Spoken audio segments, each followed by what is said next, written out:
Hare Krishna Hare Ram. Welcome to my channel. విశ్వామిత్రుడు, రామలక్ష్మణులు, ఋషులందరూ కూడా మిథిలకి దగ్గరలో ఉంటారనమాట. అయితే మిథిలలో ఇంకా 12 రోజులైతే యజ్ఞం పూర్తయితది. అంటే యజ్ఞం పూర్తయ్యే సమయంలో ఎక్కువ మంది వస్తారనమాట. కోలాహలంగా ఉండడంతో విశ్వామిత్రుడు రాముడు అంటాడనమాట, మనం ఇక్కడ నదీ తీరంలో ఉందాము అని చెప్పేసి అనడంతో అక్కడనే వాళ్ళందరూ కూడా మిథిలా రాజ్యంలో చివరిలో ఉంటారనమాట, ఒక నదీ తీరం దగ్గర. ఇదంతా తెలుసుకున్న జనక మహారాజు, నా రాజ్యంలోనికి విశ్వామిత్రుడు వచ్చాడు అని చెప్పేసి శతానందుని వెంట పెట్టుకొని విశ్వామిత్రుణ్ణి స్వాగతం చేయడానికి వెళ్తారనమాట. విశ్వామిత్రునికి తగిన సేవలు చేస్తారనమాట. అర్ఘ్యం ఇయ్యడము, పాద్యం ఇయ్యడము. విశ్వామిత్రునికి సేవ చేస్తున్నప్పటికీ కూడా మనసంతా కూడా రామలక్ష్మణ మీదనే ఉందన్నమాట. విశ్వామిత్రుని జనక మహారాజు అడుగుతాడు, వీళ్ళిద్దరు ఎవరు? దేవతలోకం నుండి వచ్చారా? అశ్విని దేవతల వైకుంఠం నుండి వచ్చారా? కైలాసం నుండి వచ్చారా?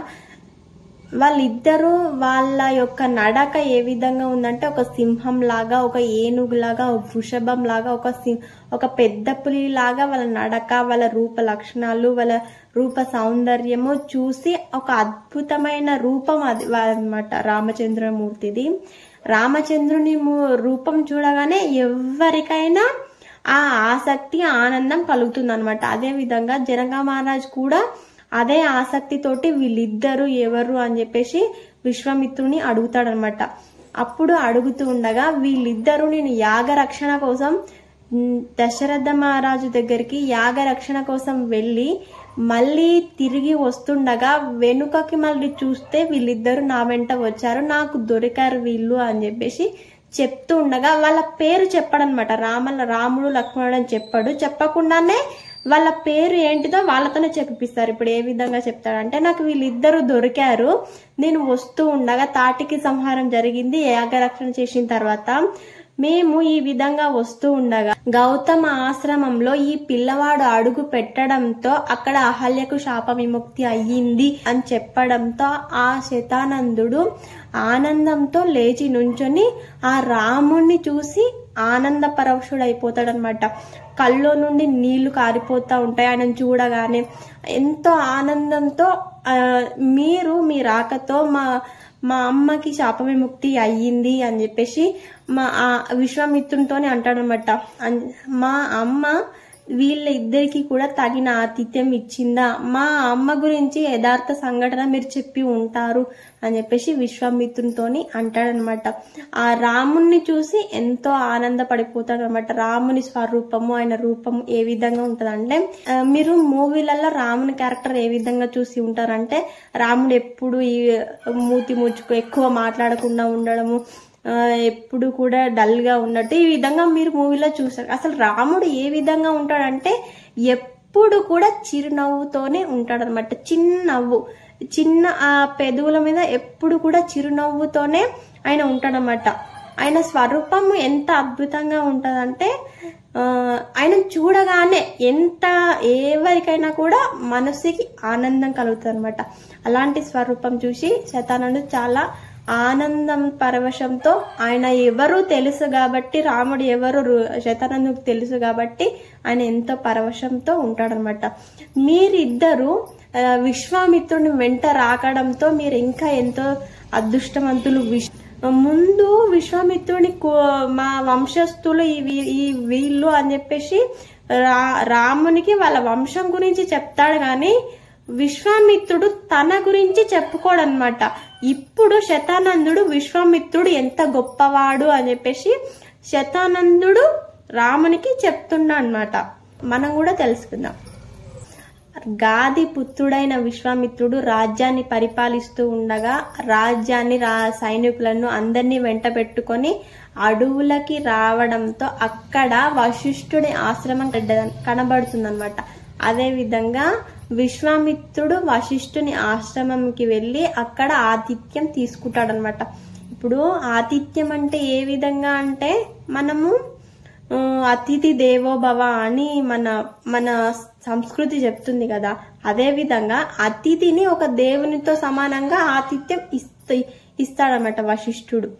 మనం పూజ చేసే విధానం ఏ విధంగా ఉంటది, స్వామిని ఆవాహనం చేసి అర్ఘ్యం, పాద్యం, సింహాసనం ఇవన్నీ కూడా ఏ విధంగా ఇస్తారో ప్రతి చోట కూడా ఇదే విధంగా ఇస్తారనమాట. విశ్వామిత్రుడు మిథిలకి వెళ్ళినప్పుడు జనక మహారాజు కూడా అదే ఆతిథ్యం ఇస్తాడు. విశ్వామిత్రుడు వశిష్ఠుని ఆశ్రమానికి వచ్చినప్పుడు కూడా వశిష్ఠుడు కూడా ఇదే విధంగా ఆతిథ్యాలు ఇస్తాడనమాట. పూజ ఏ విధంగా చేస్తాం అదే విధంగా ఆతిథ్యం ఇస్తారనమాట. అదే విధంగా వశిష్ఠుడు విశ్వామిత్రుడికి ఆతిథ్యం ఇస్తారనమాట.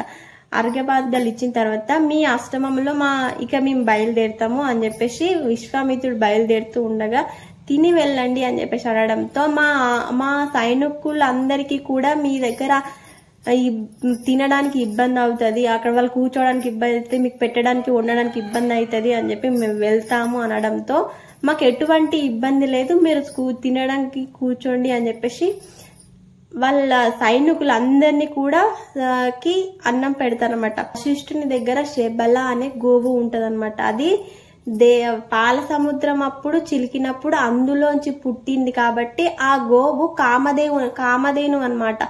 ఏది అడిగినా కూడా ఆమె సృజిస్తుంది. అదే విధంగా వశిష్ఠుడు వాళ్ళందరికీ కూడా భోజనాలను సృజించు అని అడగడంతో అక్కడ ఉన్న సైన్యానికి విశ్వామిత్రునికి అందరికి కూడా వాళ్ళ ఇష్టం ఉన్నన్ని భోజనాలు సంతృష్టిగా తినేలాగా అన్ని సృజిస్తారు అనమాట. సృజించడంతో విశ్వామిత్రుడు ఆశ్చర్యపోతాడు అనమాట. భోజనాలు సమకూర్చి పడ్డాయి అని తెలుసుకోవడంతో ఈ కామధేను గురించి తెలుసుకోవడంతో అప్పుడు విశ్వామిత్రునికి కామధేను కావాలి అనే కోరిక పుడుతుందన్నమాట. ఈ గోవును నాకు ఇస్తే మీకు 1,00,000 ఆవులను ఇస్తాను అని చెప్పేసి విశ్వామిత్రుడు వశిష్ఠుడిని అడుగుతాడు. అడగడంతో నా దినచర్య నన్ను నమ్ముకున్న వాళ్ళకి యజ్ఞాలు, యాగాలు ఇవన్నీ కూడా జరగాలంటే అన్ని కూడా ఈ కామధేను నుండే మేము జీవిస్తున్నాం. మా జీవనం మొత్తం కూడా ఈ కామధేవుని మీదే ఆధారపడి ఉంది అని చెప్పేసి అనడంతో నీకు కావలసినంత రథాలు, కావలసినంత బంగారం, కావలసినంత అన్ని కూడా ఇస్తా, నాకు ఈ ఒక్క గోవుని ఇయ్యు అని చెప్పేసి విశ్వామిత్రుడు అడుగుతాడు అనమాట.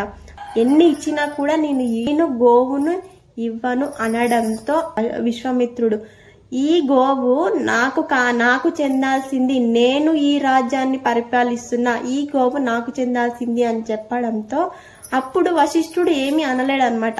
అనకపోవడంతో బలవంతంగా ఒక అహంకారంతో ఆ కామధేవుని బలత్కారంగా తీసుకువెళ్ళడానికి ప్రయత్నం చేశాడనమాట.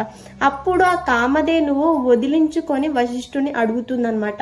నువ్వు నన్ను వదిలిపెడుతున్నావా, నువ్వు నన్ను వీళ్ళకి ఇచ్చేస్తున్నావా అని చెప్పి అడుగుతుందన్నమాట. నేను నిన్ను ఎప్పటికీ వదిలేను, ఆయన ఈ రాజ్యానికి ప్రభువు అనే అహంకారంతో నిన్ను తీసుకెళ్తుండు అని చెప్పేసి అనడంతో నువ్వు నన్ను ఆజ్ఞాపించు, నేను ఈ సైన్యాన్ని నాశనం చేసే సైన్యాన్ని నేను సృజిస్తాను, నువ్వు ఆజ్ఞాపించు నాకు అని చెప్పేసి ఆ కామధేను అనడంతో సరే నువ్వు సృజించు అని వశిష్ఠుడు చెప్పడంతో ఆ సైన్యానికి దీటుగా ఆ కామధేను నుండి సైన్యాన్ని సృజిస్తుందన్నమాట. సృజించడంతో ఆ సైన్యాన్ని మొత్తం కూడా విశ్వామిత్రుని సైన్యం మొత్తం కూడా ఈ కామధేను నుండి వచ్చిన సైన్యం మొత్తం నాశనం చేస్తుంది. విశ్వామిత్రుని పుత్రులందరూ కూడా వశిష్ఠుని మీదకి పడడంతో అప్పుడు వశిష్ఠుడు హుంకారం చేయడంతో వాళ్ళందరూ కూడా అక్కడికక్కడే చనిపోతారనమాట. ఈ విధంగా ఉండగా విశ్వామిత్రునికి వశిష్ఠుని మీద విపరీతమైన కోపం వచ్చేస్తాడనమాట. వశిష్ఠుని మీద కోపంతో తపస్సు చేయడానికి వెళ్తాడనమాట. తన భార్యను తన పుత్రులను తీసుకొని ఉత్తరం సైడ్ తపస్సు చేయడానికి వెళ్తాడనమాట. కఠోరమైన తపస్సు చేస్తాడు. చేసిన తర్వాత సంసారంలో ఉంటూనే తపస్సు చేస్తాడనమాట. చేయడంతో ఆయనకి శివుడు ప్రత్యక్షమవుతాడు. శివుని కోసం తపస్సు చేయడంతో శివుడు ప్రత్యక్షం కావడంతో శివుని ఏమడుగుతాడంటే నాకు ధనుర్విద్యని మొత్తం ప్రసాదించు అని చెప్పేసి అడుగుతాడనమాట. నాకు ధనుర్విద్యని ఉపదేశం చెయ్యు అని అడగడు. అంత టైం కూడా శివునికి ఇయ్యడు అనమాట. నాకు ధనుర్విద్య నీ వరంతో నాకు ధనుర్విద్య మొత్తం కూడా వచ్చేయాలి అని చెప్పేసి అడగడంతో అప్పుడు శివుడు ప్రసాదించడంతో మళ్ళీ ఆ ధనుర్విద్యని తీసుకొని వశిష్ఠుని ఆశ్రమానికి వస్తాడనమాట. వచ్చి ప్రశాంతంగా ఉన్న ఈ ఆశ్రమం మీదకి తను వరంగా పొందిన ధనుర్విద్య బాణాలని మొత్తం కూడా ఆ ఆశ్రమానికి మీదికి వదిలిపెడతాడనమాట. ధ్వంసం చేస్తాడు మొత్తం, అక్కడ చుట్టుపక్కల మొత్తం ధ్వంసం చేయడంతో అన్ని అస్త్రాలు వేస్తాడు. వాయు అస్త్రము, ఆగ్నేయాస్త్రము, వరుణాస్త్రము, విష్ణు అస్త్రాలు, శివాస్త్రాలు, విష్ణు చక్రం, శివచక్రం, శూలం, పిడుగులు ఇలాంటివన్నీ కూడా ఆశ్రమానికి వదులుతాడనమాట. ఎటువంటి కోపంతో ఉన్నాడనమాట, తను అడిగింది ఇవ్వలేడు అని చెప్పేసి అనే ఒక కోపంతో ఒక తపస్సు చేసి శివుని దగ్గర వరాలు పొంది ఆ విపరీతమైన కోపాన్ని వశిష్ఠుడి మీదకి వదులుతున్నాడనమాట.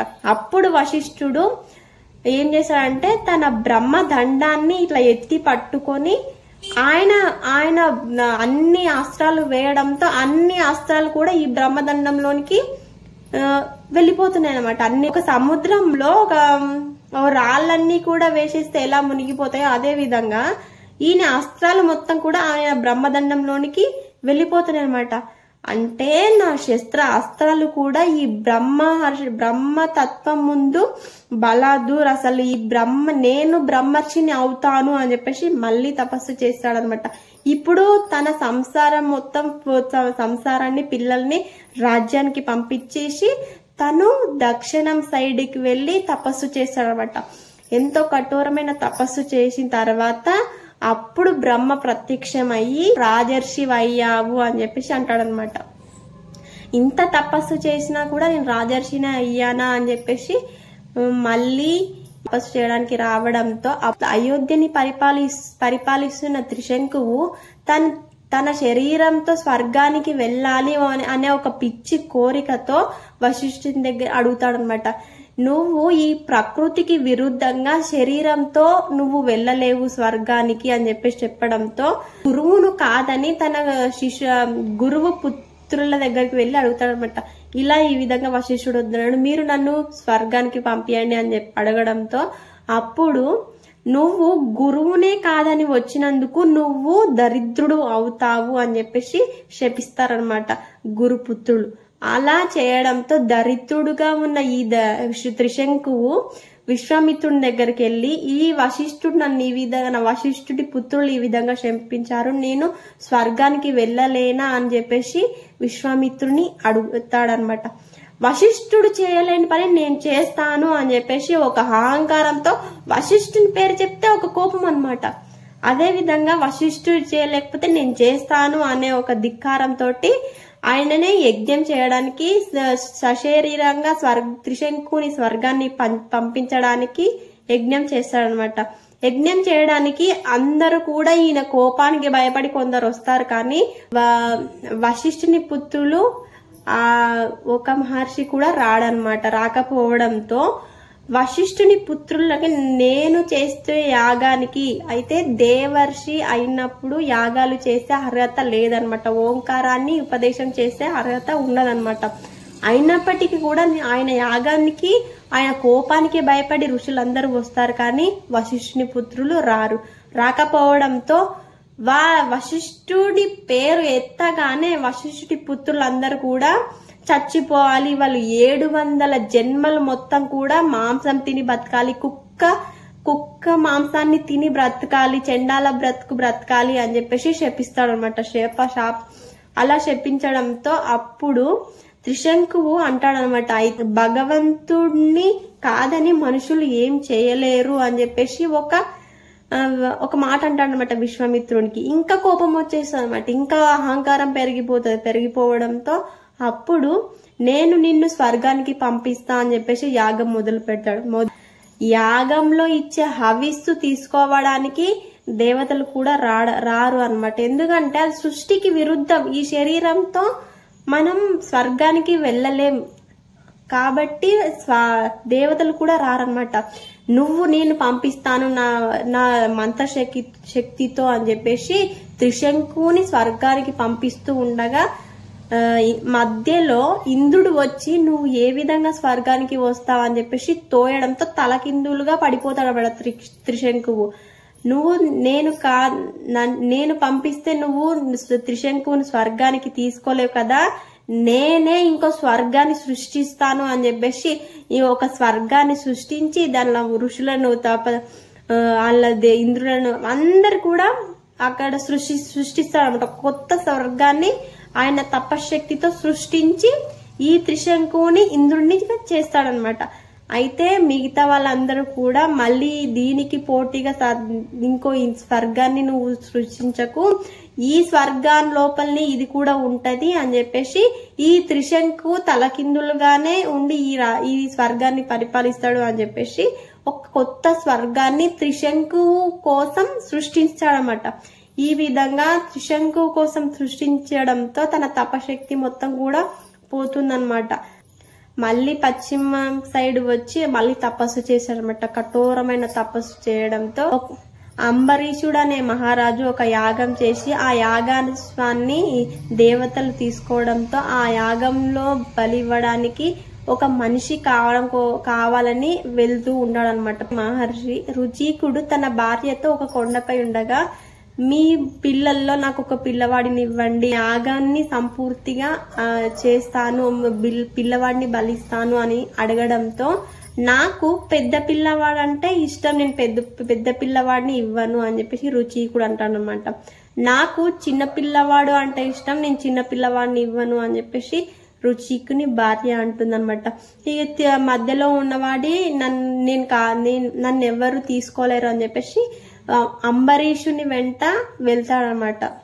వెళ్ళడంతో రుచికుడు ఈ విశ్వామిత్రునికి బంధువు కావడంతో ఈ పిల్లవాడు విశ్వామిత్రునికి మేనమామ అవుతాడనమాట. ఈ విధంగా ఈ విశ్వామిత్రుని చూసి నాకు ఇంకా బ్రతకాలని ఉంది అని చెప్పేసి విశ్వామిత్రుని అడుగుతాడనమాట. అడగడంతో నా పుత్రులు ఇంతమంది పుత్రులు ఉన్నారు, నువ్వు వాడు దీర్ఘాయుష్మంతుడు అవుతాడంట, మీరు వాని ప్లేస్ లో వెళ్లి బలి కండి అని చెప్పేసి అంటాడనమాట. నువ్వు పరాయి పుత్రుల కోసం మమ్మల్ని బలి ఇస్తావా, అథవా మేము బలి కాము అని చెప్పేసి అనడంతో తండ్రి మాటను ధిక్కరిస్తారా అని చెప్పేసి, అంటే విపరీతమైన కోపం అన్నమాట. మాటను ధిక్కరిస్తారా, మీరు తండ్రి మాట వినరా అని చెప్పేసి మీరందరూ కూడా వశిష్ఠు పుత్రులు ఏ విధంగా అయితే పుల్లాగానే అయిపోవండి అని చెప్పేసి శపిస్తాడనమాట. ఆ పిల్లవాడికి ఒక మంత్రాలు ఉపదేశం చేస్తాడనమాట. ఈ మంత్రాలు నువ్వు ఇంద్రుడు ప్రత్యక్షమైనప్పుడు ఈ మంత్రాలు నువ్వు ఇంద్రుడికి చెప్పు అని చెప్పేసి మంత్రాలు ఇవ్వడంతో ఆ పిల్లవాడు బలి కావడంతో అప్పుడు ఇంద్రుడు వచ్చి ఈ మంత్రాలు చెప్పడంతో ఇంద్రుడు ఎంతో సంతోషపడి యాగం చేసిన దానికంటే ఎక్కువ ఫలితాన్ని ఇంద్రుడు ఇస్తాడనమాట ఈ మంత్రాలు చెప్పడంతో. మళ్ళీ ఉత్తరం సైడ్ వెళ్లి మళ్ళీ కఠోరమైన తపస్సు చేస్తాడనమాట. చేస్తూ ఉండగా అప్పుడు బ్రహ్మ ప్రత్యక్షమై నువ్వు ఋషివయ్యావు అని చెప్పేసి అంటాడనమాట. ఇంకా ఋషినే అయ్యానా అని చెప్పేసి ఆందోళన పడి ఇంకా తపస్సు చేయడానికి సిద్ధమవుతాడనమాట. ఇంకా కఠోరమైన తపస్సు చేస్తూ ఉండగా అప్పుడు ఇంద్రుడు ఈయన కఠోరమైన తపస్సుని నేను భంగం చేయాలని చెప్పేసి మేనకను పంపిస్తాడనమాట. అప్పుడు మేనకను పంపించడంతో మేనకను చూసి ఆ కామం మోహితుడైన విశ్వామిత్రుడు మేనకతో ఒక 10,000 సంవత్సరాలు ఉండిపోతాడనమాట. ఉండిపోవడంతో అప్పుడు ఇంకా సంధ్యావందనం చేయడానికి వెళ్తాను అని చెప్పేసి అనడంతో ఇప్పటికే నువ్వు సంధ్యావందనం ఏమి చేయక 10,000 సంవత్సరాలు అయిపోయింది అని చెప్పేసి చెప్పడంతో అప్పుడు మళ్ళీ నేను కామానికి లొంగిపోయాను అని చెప్పేసి మళ్ళీ విచారంలో పడిపోతాడనమాట. ఈ విధంగా చేస్తూ ఉండగా నేను కూడా కామానికి లొంగాను కాబట్టి నీ తప్పేమీ లేదు అని చెప్పేసి మేనకని వెళ్ళిపోయి ఇక నుండి అని చెప్పడంతో ఆమె వెళ్ళిపోవడంతో మళ్ళీ తపస్సు చేయడానికి వెళ్తాడనమాట. తపస్సు చేస్తూ ఉండగా మళ్ళీ బ్రహ్మ కోసం కఠోరమైన తపస్సు చేస్తూ ఉండగా అప్పుడు బ్రహ్మ ప్రత్యక్షమై నువ్వు మహర్షి అయ్యావు అని చెప్పేసి అంటాడనమాట. ఇంకా నేను మహర్షినే అయ్యానా అని చెప్పేసి అంటూ ఉంటాడనమాట. నేను బ్రహ్మర్షి కావాలంటే ఏం చేయాలంటే నీలోని ఇంద్రియాలను నువ్వు గెలవాలి అని చెప్పేసి చెప్పడంతో ఇంకా నా ఇంద్రియాలను నేను ఇంకా గెలవలేను అని చెప్పేసి ఎంతో ఇది పోతాడనమాట. ఇంకా అని చెప్పేసి మళ్ళీ తూర్పు సైడ్ వెళ్లి తపస్సు చేశారనమాట. మళ్ళీ తపస్సు చేయడానికి వెళ్ళినప్పుడు ఇంద్రుడు మళ్ళీ నా కఠోరమైన తపస్సు చేస్తే మళ్ళీ నా ఇంద్ర పదవిని అడుగుతాడు అని చెప్పేసి మళ్ళీ రంభని పంపిస్తాడనమాట. అక్కడ చుట్టుపక్కల మొత్తం ఆహ్లాదకరమైన వాతావరణాన్ని సృష్టించి రంభని పంపించడంతో క్షణకాలం ఆయన కూడా కామమోహితుడు అయ్యాడు. కానీ మళ్ళీ బయటకి తేరుకొని కామాన్ని జయించి క్రోధానికి లొంగిపోతాడనమాట. నన్ను ఈ విధంగా నా తపస్సుని భంగం చేస్తారా అని చెప్పేసి రమ్మని శపిస్తాడనమాట. నువ్వు రాయి అయిపో అని శపిస్తాడనమాట. శపించి మళ్ళీ ఆలోచిస్తాడు, నేను క్రోధాన్ని ఇంకా జయించలేను అని చెప్పేసి చేసిన తప్పు అని చెప్పేసి రమ్మకి చెప్తాడనమాట. నువ్వు వశిష్ఠుడు వచ్చి నిన్ను తాకినంత చేతన నీకు శాప విముక్తి కలుగుతుంది అని చెప్పేసి మళ్ళీ తపస్సు చేయడానికి వెళ్తాడనమాట. ఉండగా మళ్ళీ ఆయనకి విపరీతమైన ఆకలి వేయడంతో అక్కడ ఒక పరమాన్నం సృజించబడుతుంది. అది తినడానికి వెళ్ళినప్పుడు ఒక బుద్ధ బ్రాహ్మణుడి వేషంలో ఇంద్రుడు వచ్చి నాకు ఆహారం కావాలి అని చెప్పేసి అడగడంతో ఆయనకి తినబోయే ఆహారాన్ని కూడా ఆ బ్రాహ్మణునికి ఇచ్చేసాడనమాట. మళ్ళీ తపస్సు చేయడానికి వెళ్తాడనమాట. అంటే మళ్ళీ తపస్సు చేస్తూ చేస్తూ చేస్తూ ఉండగా ఆయనలో కామ క్రోధ లోభ మోహాలని కూడా ఒక్కొక్కటి కూడా విడిచిపెట్టుకుంటూ తన బ్రహ్మర్షిగా ఎలా అవ్వాలి అని చెప్పేసి ఆయన బ్రహ్మర్షి అయినప్పుడు ఏ విధంగా ఉంటారు అని చెప్పేసి మనకి తెలుస్తుంది అనమాట.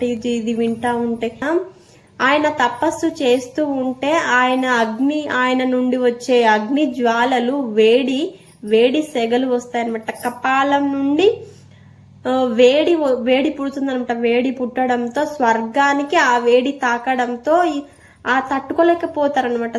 అక్కడ దేవతలందరూ వెళ్లి కూడా బ్రహ్మదేవునికి వెళ్లి ఇయ్యండి, బ్రహ్మశిత్వం ఇయ్యండి అని చెప్పడంతో బ్రహ్మదేవుడు వచ్చి నువ్వు బ్రహ్మర్షి అయ్యావు అని చెప్పేసి విశ్వామిత్రునితోని అంటాడనమాట. అయ్యాను అంటే నేను ఏదైనా చేయగలనా, ఓంకారాన్ని చెప్పగలనా, యజ్ఞం చేయించగలనా, ఉపదేశం చేయగలనా, ఇవన్నీ చేసే అర్హత నీకు వచ్చింది, నువ్వు అన్ని చేయగలవు అని చెప్పేసి బ్రహ్మ చెప్తాడనమాట.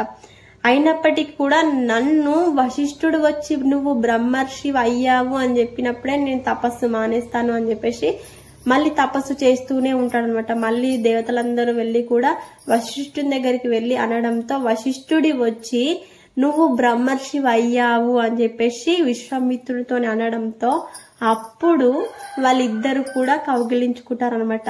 విశ్వామిత్రుడు ఒక బ్రహ్మర్షిగా మారడానికి కష్టాలు ఎందుకు పడ్డాడు? తనలో ఉన్న శత్రువుల వల్లనే. అంతఃశత్రువులు ఎవరు అంటే కామము, క్రోధము, లోభము, మోహము, మదము, మాత్సర్యము అనే 6 శత్రువులని జయించలేక వాటికి మళ్ళీ దెబ్బతిని మళ్ళీ జారిపడి ఆ తరువాత ఆయన బ్రహ్మశిత్వాన్ని పొందాడు.